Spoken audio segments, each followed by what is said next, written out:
Good morning to all. आप लोगों को फिर से RPCS नर्सिंग क्लासेस में स्वागत है। आज का जो हमारा जो क्लास है वो टोटली ड्रग्स से रिलेटेड क्लास है। मेरा यही कोशिश है कि जितना भी ड्रग्स है वो सब जो है ड्रग्स आप लोगों को कंप्लीट कर दें। एक एक करके हम लोग ड्रग्स के बारे में पढ़ेंगे और इसका जो है क्लास और एपिसोड अलग रहेगा। जो हमारा डेली के क्लासेस का एपिसोड अलग है और इसका जो है हमारा अलग रहेगा। तो मेरे कहने का मतलब ये है कि आज का जो हमारा क्लास है वो टोटली जो है हमारा अटेंटिव ड्रग स्टडी पे है। पूरे जितना भी हम नॉर्मल हम लोग दवा का यूज़ करते हैं सबके बारे में एक एक करके हम लोग क्या करेंगे, स्टडी करेंगे। तो पहला हमारा है, सबसे ज़्यादा कॉमन ड्रग्स है जो हम लोग डेली यूज़ हम लोग करते हैं। वो जो दवा है हमारा वो पैरासीटामोल है। जो पैरासीटामोल है वो हमारे ओवर द काउंटर ड्रग्स है। मतलब कि जब हमें ज़रूरत पड़ता है, जब हमें आवश्यकता अनुसार उस दवा का हम लोग क्या करते हैं, यूज करते हैं। और ये इतना तो नहीं है, सब तो एग्ज़ाम में उतना नहीं है, लेकिन कॉमन यूज़ के लिए हमको क्या करना है, याद रखना है। तो क्लास 1 में हम लोग स्टार्ट कर रहे हैं, वो है पैरासीटामोल। ठीक है, बिना देरी किए आप सभी को फिर से मेरे तरफ से नमस्कार। और हम कोशिश करेंगे कि इजी वे में बताने का प्रयास करें। तो ठीक है, हम अब इस टॉपिक को शुरू करते हैं। पहला अगर हम बात करें तो ये पहले हम लोग ओवरव्यू देखेंगे। ये जो पूरा है हमारा ओवरव्यू है, ठीक है। उसके बाद फिर स्टार्ट करेंगे। अगर हम बात करें, पहला अगर हम बात करते हैं पैरासीटामोल के बारे में कि व्हाट इज़ पैरासीटामोल। पैरासीटामोल क्या है? तो पैरासीटामोल एक सुरक्षित एवं प्रभावी एनाल्जेसिक दर्द निवारक दवा होता है और साथ साथ में ये एंटीपायरेटिक भी होता है, यानी बुखार को भी क्या करता है, कम करता है। यह हल्के से मध्यम दर्द हो गया या बुखार कम करने के लिए उपयोग में किया जाता है। ये यानी सिंपल है कि ये हल्के से मध्यम बुखार हो गया और उसको हम लोग क्या करते हैं, इसके माध्यम से ठीक करने का प्रयास हम लोग करते हैं। यानी कि कहने का मतलब ये हुआ कि हल्का अगर दर्द है उसके लिए भी यूज़ करते हैं और बुखार कम करने के लिए भी हम लोग उसका यूज करते हैं। आगे हम लोग इस अगर बात करते हैं तो हम लोग कह सकते हैं कि ड्रग्स का क्लास क्या है। तो ड्रग्स का अगर क्लास के कहें तो ये एनाल्जेसिक होता है। एनाल्जेसिक मतलब होता है दर्द निवारक होता है, एंटीपायरेटिक होता है, बुखार भी ठीक करता है और नॉन ऑपवाइड होता है। ऐसा यूज़ क्या है, तो केमिकल यूज़ के तौर पर हम कह सकते हैं कि ये जो है केमिकल क्लास क्या है। ये तो केमिकल क्लास के तौर पर जो है आपका ये जो है देखने के लिए जो मिल रहा है वह है आपका पारा एमिनो फिनोल डेरिवेटिव होता है। मतलब इसी से ये क्या होता है, ये ओरिजिनेट हुआ था। इसके अलावा जिसका केमिकल नेम की बात करते हैं तो इसका जो केमिकल नेम है उसको हम लोग बोलते हैं एन एसिटाइल पारा एमिनोफिनॉल के नाम से जानते हैं, यानी एन एसिटाइल पारा एमिनोफिनॉल के भी नाम से जानते हैं। फिर उसके बाद अगर हम बात करें, ये जो टैबलेट्स होते हैं, ये जो आपका देखने में आ रहा होगा, ये जो टैबलेट्स होता है, ये जो टैबलेट्स होता है वो ये आपको 500 mg का भी आता है, 650 mg का भी आता है, ठीक ना। यानी टैबलेट्स ये 500 mg के हैं, 650 mg के, दो फॉर्म में आपको आता है। कभी कभी बच्चों के लिए जनरली सिरप भी यूज करते हैं, सिरप में भी आता है, सस्पेंशन में भी आता है, ड्रॉप्स में भी आता है, इंजेक्शन में भी आता है और सपोसिटरीज में भी आता है। सबके बारे में हम अगला वीडियो करेंगे, लेकिन थोड़ा सा हम आपको बताना चाहते हैं कि जो टैबलेट्स होता है वो हार्ड होता है, ठीक ना। और सिरप जो होता है वो लिक्विड होता है, उसमें जो फ्लेवर मिले हुए होते हैं। सस्पेंशन मतलब जो होता है, सस्पेंशन मतलब हुआ कि ये भी आपको लिक्विड है लेकिन इसमें क्रिस्टल्स जैसा होता है, बिना उसको सेक किए हम यूज नहीं करते, बिना हिलाए इसका यूज हम लोग नहीं कर सकते हैं। ड्रॉप्स जो होता है, जो ड्रॉप्स होता है वो जो है आपको, वो भी लिक्विड्स होते हैं जो किसी भी कैविटी में, या जैसे ईयर हो गया, नोज हो गया, आई हो गया, इसमें हम लोग डालने का यूज़ करते हैं। इंजेक्शन जो होता है वो भी लिक्विड के फॉर्म में होता है, लेकिन उसकी जो है अलग अलग जो है इंग्रेडिएंट से मिले हुए होते हैं। सपोसिटरी जो होता है एक छोटा सा ट्रेंगुलर लाइक स्ट्रक्चर में होता है, जो कि जैसे ही हमारे बॉडी के कंटेक्ट में जाता है, जनरली हम लोग रेक्टल के लिए यूज़ करते हैं, यानी जो है रेक्टल के लिए यूज़ करते हैं। और उसमें अगर कहते हैं कि ये जैसे ही अपने बॉडी के टेम्परेचर में आता है वैसे ही वो क्या कर देता है, वहीं पर घुल जाता है और ख़त्म हो जाता है और शरीर में जो है एक्टिव तुरंत के तुरंत जो है एक्टिव हमें रेस्पॉन्स जो है देता है। उसके बाद अगर हम बात करें मैकेनिज्म ऑफ एक्शन की बात करते हैं, तो मैकेनिज्म ऑफ एक्शन में हम लोग बात करेंगे तो पैरासीटामोल जो है ब्रेन में हमारा प्रोस्टाग्लैंडिन सिंथेसिस को क्या करता है, रोकता है, इनहिबिट करता है, क्योंकि वो दर्द जो है निवारक होता है। बॉडी टेम्परेचर कंट्रोल सेंटर पर कार्य करके बुखार कम करता है। जो हमारे बॉडी में टेम्परेचर रेगुलेटिंग सेंटर होते हैं वो हाइपोथैलेमस होता है, वो डायरेक्टली जो है हाइपोथैलेमस पर जाकर के क्या करता है, एक्ट करता है। पेन सेंसेशन को भी ये क्या करता है, कम करता है, दर्द वर्द हो तो उसको कम करता है। इसके अलावा अगर हम बात करते हैं तो हम कह सकते हैं कि ये जो है फीवर को कम करता है। यूज़ के तौर पर कहाँ कहाँ यूज होता है, फीवर हो गया उसमें काम करता है, हेड अक्सर दर्द हो गया उसमें काम करता है, शरीर में दर्द है उसमें भी काम करता है, दांत में दर्द है उसमें भी काम करता है, साथ साथ मांसपेशियों में दर्द है, मसल्स में दर्द होता है उसमें भी काम करता है। इसके अलावा जो है जॉइंट पेन है, जोड़ों में दर्द है, बैक पेन है, उसमें भी काम करता है। मेंस्ट्रुअल पेन, कभी कभी पीरियड के दौरान जो दर्द होता है ना, उसमें भी क्या करता है, ये काम करता है।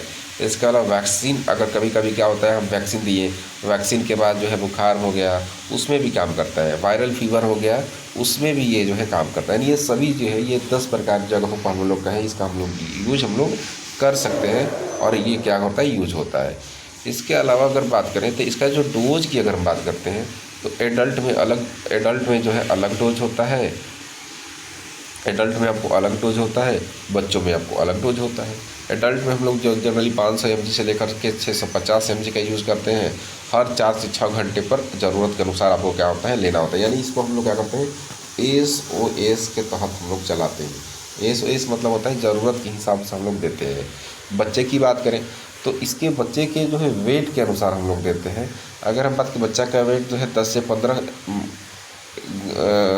kg का है तो जो है पर mg देंगे, यानी 10 से 15 ग्राम में पर mg देंगे, सॉरी जो 10 से 15 mg जो होता है वह पर kg पर देंगे। अगर बच्चा का वेट जो है 1 kg है तो उसको 10 से 15 mg हम लोग दवा देंगे और बॉडी वेट जो होता है हर के अनुसार देंगे और हर 4 से 6 घंटे में इसको भी आपको चलाना है।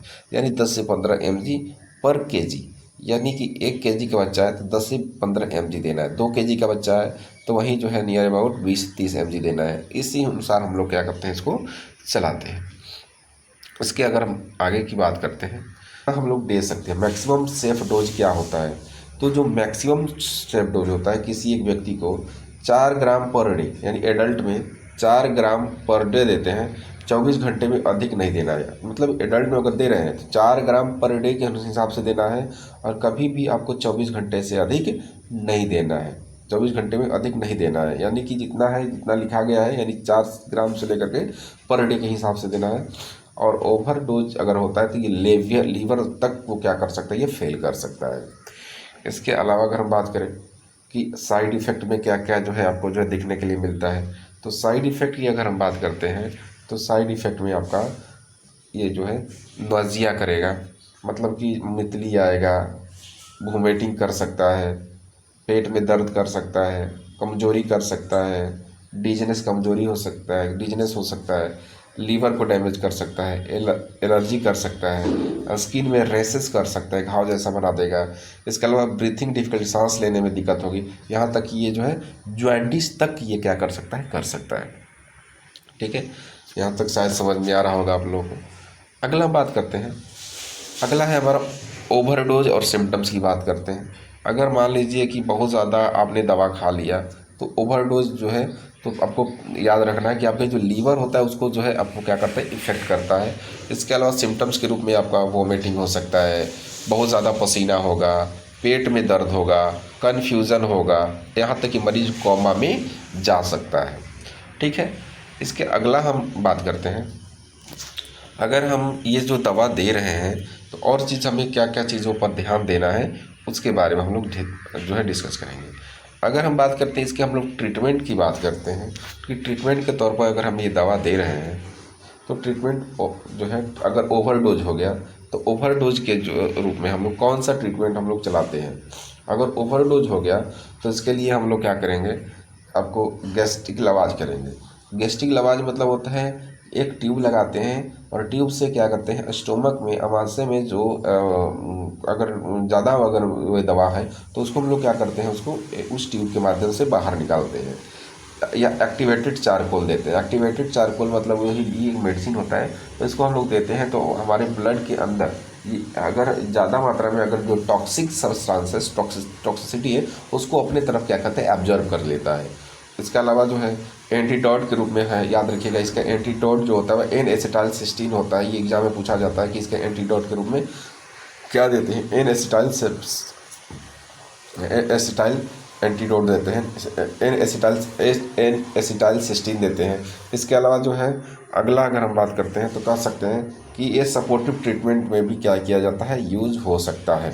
सपोर्टिव ट्रीटमेंट हम लोग क्या कर सकते हैं, दे सकते हैं।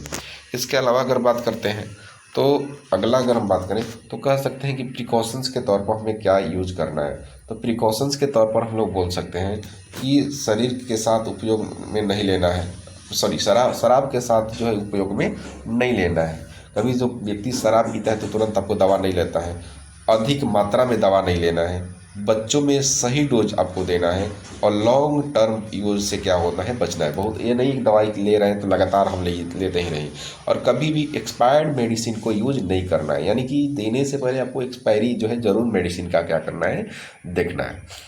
इसके अलावा अगर हम बात करते हैं कंट्रा इंडिकेशन क्या होता है, कब कब हम ये दवा नहीं दे सकते हैं। अगर सीवियर लीवर डैमेज हो या लीवर का प्रॉब्लम है तो नहीं देना है, ड्रग एलर्जी हो तो नहीं देना है, और साथ साथ में क्रोनिक अल्कोहलिज्म है, बहुत ज़्यादा दिनों से लगातार जो है व्यक्ति क्या हो रहा है, अल्कोहल का यूज कर रहा है, अल्कोहल का सेवन कर रहा है, तो उस कंडीशन में हमें क्या नहीं करना है, इसको नहीं देना है। इसके बाद अगर हम बात करें तो अगला बात करें कि ड्रग इंटरेक्शन क्या है। अगर एक दवा के साथ दूसरा दवा जो है ले रहे हैं तो कौन कौन से ऐसे भी दवा होते हैं, तो क्या क्या ये कर सकता है, जिसमें हमने बताया अल्कोहल के साथ अगर ले रहे हैं तो लीवर डैमेज करेगा, अगर वारफिन के साथ दे रहे हैं तो ब्लीडिंग रिस्क को बढ़ा देगा, और एंटी टीबी ड्रग्स के साथ दे सकते हैं तो आपके जो है हेप्टोटैक्टोक्सिसिटी होगा, यानी लीवर को क्या कर लेगा, डैमेज कर देगा। और इसके बाद जो है और साथ साथ जो है सॉरी, मेरे कहने का मतलब ये हुआ कि जो ड्रग इंटरेक्शन मतलब दवा दे रहे हैं किसी दवा के साथ, तो निश्चित है आपका क्या करता है, आपका अल्कोहल जो है आपको लीवर डैमेज कर सकता है, वारफरिन के साथ ले रहे हैं तो ब्लीडिंग हो सकता है, टीबी के साथ लेते हैं तो आपके जो है लीवर को क्या करता है, डैमेज कर सकता है। और साथ साथ अगर आप इसमें जो है एंटी एपिलेप्टिक ड्रग्स के साथ ले रहे हैं तो इसका इफेक्ट और ज़्यादा क्या हो जाता है, बढ़ जाता है। ठीक ना, ये सभी चीज़ें आपको समझ में आ रहा होगा। आगे बढ़ते हैं, अब हम लोग बात करते हैं वो है आपका प्रेगनेंसी में इसका यूज़ करना चाहिए कि नहीं करना चाहिए, और प्रेगनेंसी में यूज़ भी कर रहे हैं तो कैसे यूज़ कर रहे हैं। यानी अगर हम बात करें तो अगर हम यूज इन प्रेगनेंसी की बात करें, प्रेगनेंसी में आपको याद रखना है कि प्रेगनेंसी की जो है डॉक्टर सलाह अगर देते हैं तो दे सकते हैं, कोई इतना दिक्कत नहीं करेगा। और साथ साथ में जो है लैक्टेशन में भी कम मात्रा में सुरक्षित होता है, यानी कि लैक्टेशन में कोशिश करिए कि कम मात्रा में लें या न के बराबर लें, या डॉक्टर की सलाह जब तक कुछ नहीं करते तब तक आपको नहीं लेना है। इसके अलावा बच्चों की बात करें, बच्चों में यूज करेंगे तो क्या होगा, फीवर में बच्चों में आपको फीवर में यूज़ में ला सकते हैं। जैसे आपने वैक्सीनेशन किया तब उसके बाद आप ले सकते हैं। इसके बाद पीडियाट्रिक सिरप उपलब्ध है तो उसमें ले लीजिए। सही मेजरमेंट आपको मेजरिंग कप का उपयोग करना है, जो मेजरिंग कप होता है जिसमें मेजर किया जाता है, आपको सही मेजरिंग कप का यूज़ करना है, क्योंकि ज़्यादा भी नहीं होना चाहिए और आपको कम भी नहीं होना चाहिए। उस वे में हमें क्या करना चाहिए, उसको मेजर करके यूज में लेना चाहिए।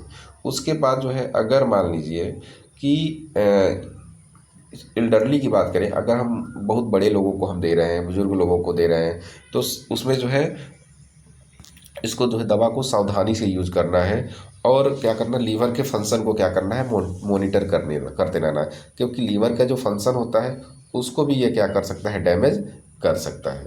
इसके अलावा अगर हम बात करें कि जब इतना बात तो हमको क्या करना चाहिए, याद रखना ही चाहिए।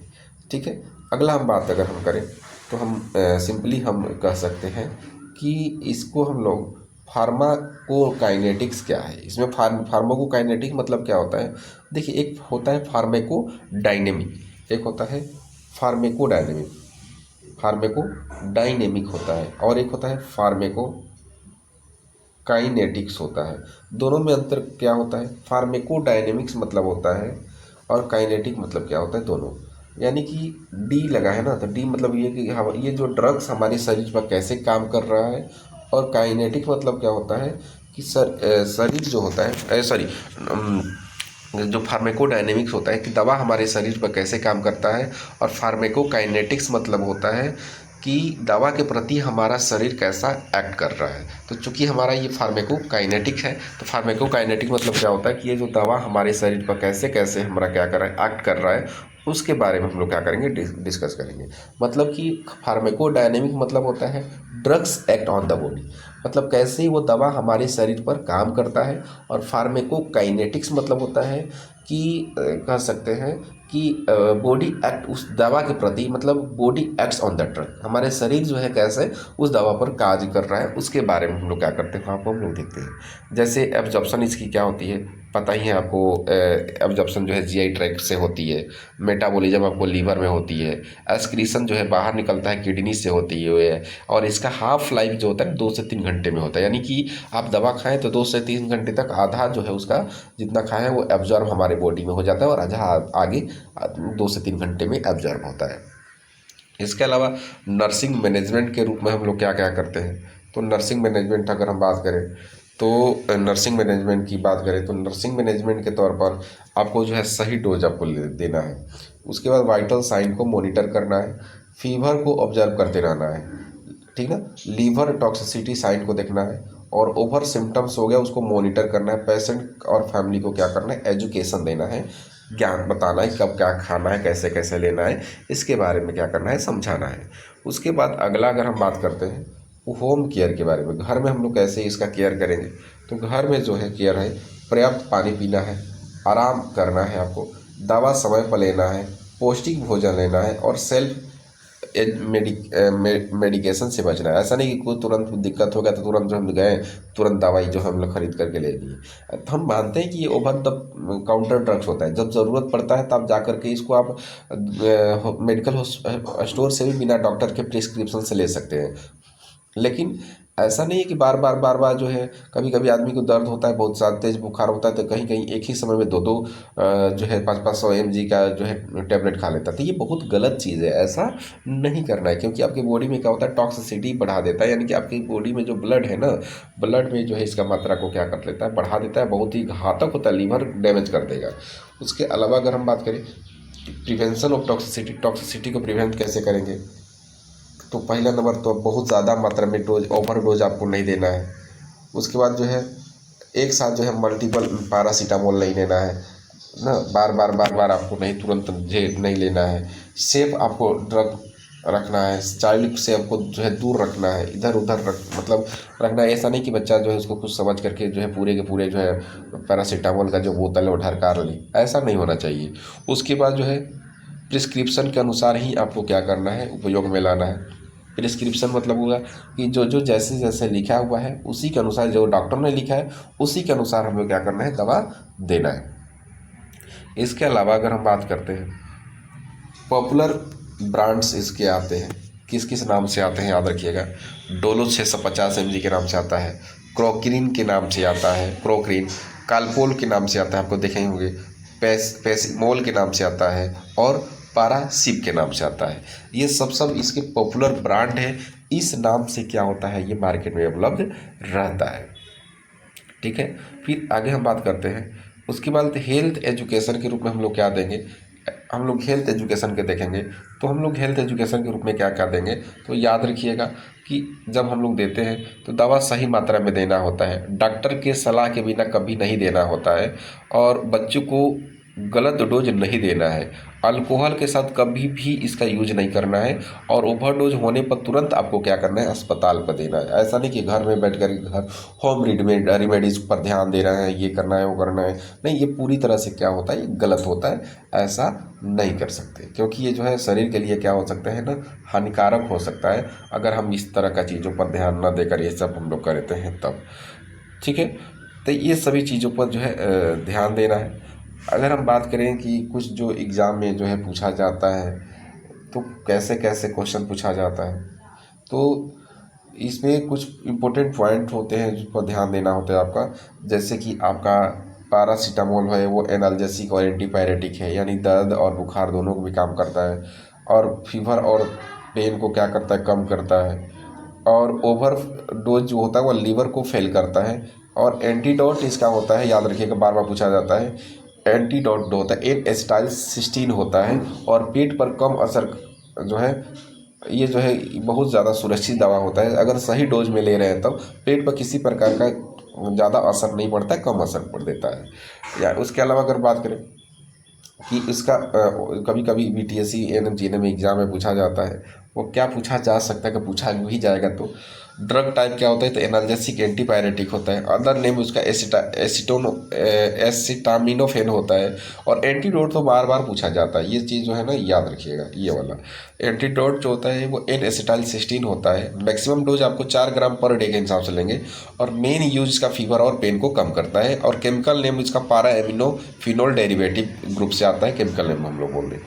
इसके अलावा अगर हम बात करते हैं कुछ इसका शॉर्ट नोट्स के तौर पर बात करें, तो हम कह सकते हैं कि ये जो इसका जो शॉर्ट नोट है, इनका जो शॉर्ट नोट है, हम कह सकते हैं कि क्या क्या चीज़ों पर ध्यान देना है। तो आपको पैरासीटामोल एक जो है क्या होता है, एक सुरक्षित एवं प्रभावी एनाल्जेसिक होता है और एंटीपायरेटिक होता है, जिसका उपयोग फीवर और पेन को कम करने के लिए किया जाता है। सही मात्रा में जब यह लेंगे तो यह सुरक्षित होता है, लेकिन जब कभी ज़्यादा मात्रा में ले लिए तो ये आपको लीवर को भी क्या कर सकता है, डैमेज कर सकता है। और इसका जो है एंटीडोट होता है वो एन एसिटाइल 16 होता है। शायद हमें लग रहा है कि आप सभी को यहाँ तक कोई दिक्कत नहीं हुआ। तो ये छोटा सा एक अच्छा सा कंटेंट हमको लगा, इसलिए इसको हमने आपको दिया। ये जो पैरासीटामोल होता है वो कभी कभी 2-3 चीज़ें एंटीडोट से लेकर के, किस फैमिली से बिलोंग करता है, इससे लेकर के क्वेश्चन बार बार एग्जाम में पूछे जाते हैं। तो ठीक है, अब फिर अगला वीडियो हम किसी और भी जो है दवा ड्रग्स स्टडी के सेशन में अगला कोई दवा लेकर आएंगे, और इस दवा को आप ध्यान से पढ़िएगा। और ये जो है सिर्फ एजुकेशन पर्पज़ से बनाया गया वीडियो है, बिना डॉक्टर की सलाह से किसी प्रकार का दवा आपको नहीं लेना है। ठीक है, ये एजुकेशन पर्पज़ मतलब क्या है कि इससे रिलेटेड बार बार एग्जाम में क्वेश्चन पूछे जाते हैं, तो आपके नॉलेज के लिए हमने इस वीडियो को एक सिस्टमेटिक वे में बनाने का प्रयास किया, और एक सिस्टमेटिक वे में आपको जो है कुछ कंटेंट देने का प्रयास किया। तो पैरासीटामोल में जब भी क्वेश्चन बनेगा तो इतना के आसपास ही क्वेश्चन बनते हैं ज़्यादातर हर एग्ज़ाम में। तो यहाँ तक किसी को अगर कोई डाउट होता है, कोई क्वेश्चंस होता है, तो आप कमेंट बॉक्स में ज़रूर बताइएगा। और कहने का मतलब क्या है कि आप अच्छे कमेंट्स करिएगा। कहीं कहीं भी कुछ भी डाउट हो तो आपको हम हेल्प करने का प्रयास करेंगे, आपको हम बताने का प्रयास करेंगे। तो आज के लिए इतना ही रखते हैं, मिलते हैं किसी और अगले वीडियो में। तो आज के लिए इतना ही। Thank you very much.